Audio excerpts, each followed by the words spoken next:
Les enjeux de la libéralisation et du tout numérique en 2015 au cœur d'une conférence publique à l'Institut des sciences et techniques de la communication. Cette conférence publique animée par le président de la Haute Autorité de la communication audiovisuelle a permis à l'auditoire de s'imprégner des dispositions prises par l'État pour garantir la libéralisation de l'espace audiovisuel et le passage de l'analogique au numérique. Cette activité dite conférence académique inaugurale annonce la rentrée solennelle de l'ISTC. Le point avec Herman Yamia.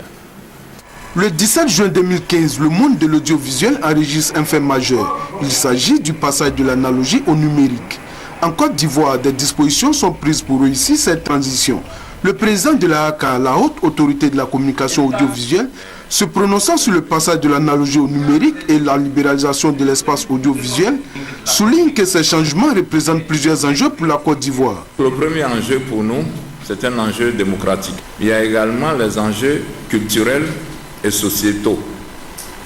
Il y a les enjeux économiques, les enjeux technologiques et ce que nous appelons les enjeux géopolitiques. Ibrahim Sissavané précise que sa structure est prête depuis plus d'un an pour engager la libéralisation.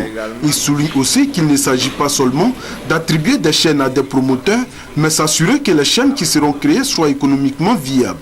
Dans la mesure où tout le monde est habitué à la qualité du numérique, est-ce que libéraliser aujourd'hui en analogique, cela a véritablement un sens?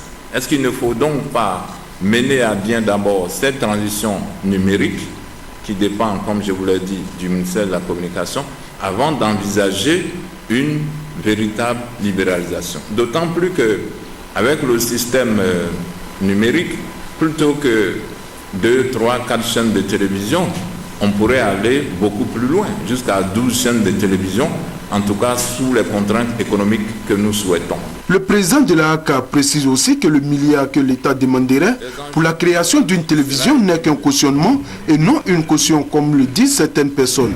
Il souligne que toutes ces garanties ont pour objectif d'assainir le milieu. Le directeur de l'ISTC, Alfred Damoussa, initiateur de cette rencontre, se félicite des éclairages apportés sur les enjeux de la libéralisation de l'audiovisuel et du tout numérique en 2015.